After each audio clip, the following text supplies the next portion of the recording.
With us again is three-time Emmy Award-winning talk show host Dick Cavett, who's also the author of a new book entitled Brief Encounters, Conversations, Magic Moments, and Assorted Hijinks. And I have the pleasure and the honor of having this book, and I read it from cover to cover, and the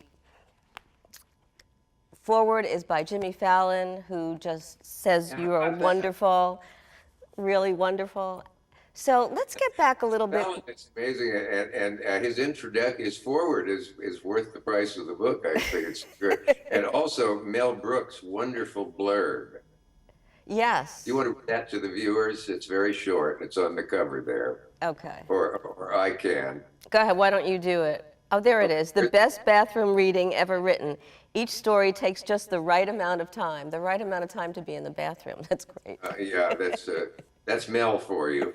A good piece about Mel in the book, and about a lot of people who were idols of mine and may still be of other people.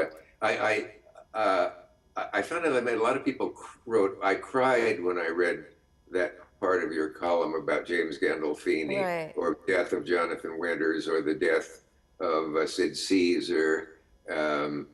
They cried at the sentimental parts about a thing I can't believe happened in my life. I met Stan Laurel of Say, Ollie, that's a good idea. I met the man, and he was nothing like that, and spent afternoons with him. And that was really, Joanne, that was stepping through the looking glass to be sitting in this nice, small apartment of Stan Laurel's, looking over the ocean in California. And he was, like you said, he was nothing like he was as a comedian, too. He was very much different. No, I wanted to take a phone call, and it was like a very well-educated businessman talking about business matters and analyzing things and so on. The one time, though, he did sound exactly like himself on the screen because of that bilateral sibilance, like that, was when he said that somebody pled to come meet him. The guy came, and he says, the dumb son of a bitch talked like me the entire time. I was so embarrassed, I didn't know where to look. The Laurel laughed for a moment, but then he fell back into just the nice man you might meet anywhere. And he was wonderful. For many people don't know him, but they know of him. Can you imagine growing up without Laurel and Hardy? It's amazing.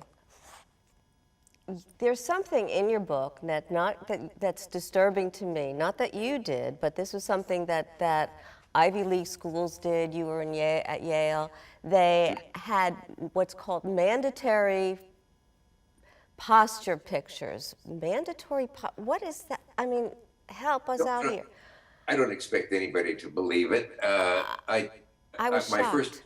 My first comic appearances on television were on my former boss Merv Griffin's show. And I killed the audience talking about something they didn't believe was true, that one day at Yale, freshman year, guy comes in and says, we all got to go over to the gym.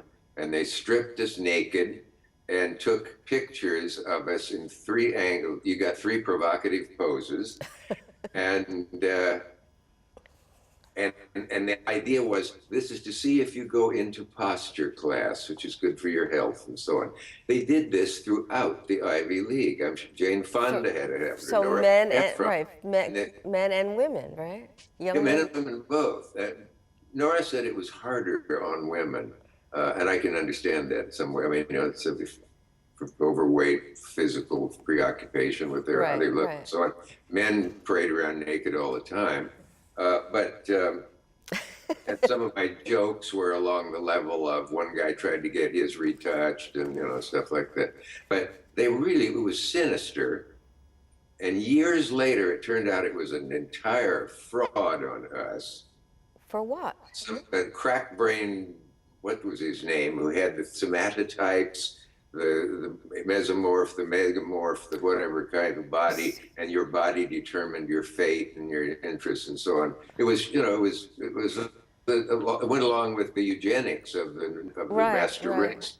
And the true scandalous aspect of it was they did this throughout the Ivy League and other schools, and not one person protested. It's Not one. that's amazing that nobody protested Yeah. it. Nora mentioned that too. She said no one had the guts to this outrageous, embarrassing thing done to you fraudulently by pretending it was for some other reason.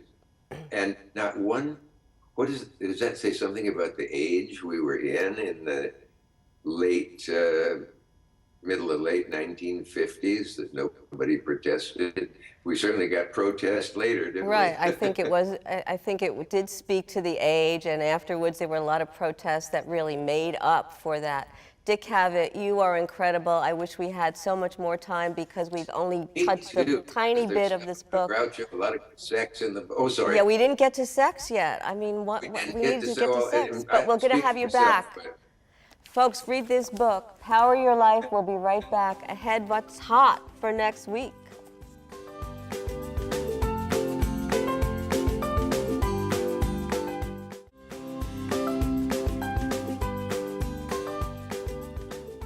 Before we go, I'd like to leave you with my PowerPoints for the week.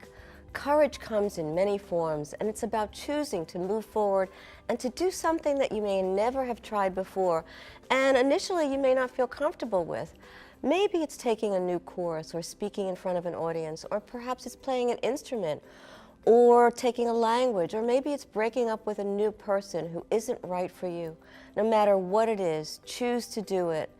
The fear may not stop in that first moment, but after the first step, it does get easier, and you can look back on that first step, maybe the second step, or even the third step, and you can feel a sense of accomplishment for taking the plunge and for doing it anyway.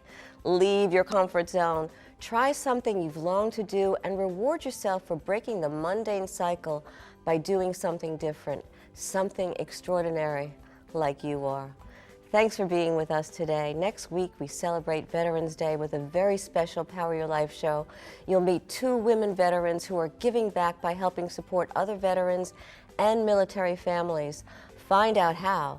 Plus, you'll hear from a Purple Heart and Bronze Star recipient who shares his amazing story of heroism, courage, perseverance, and recovery.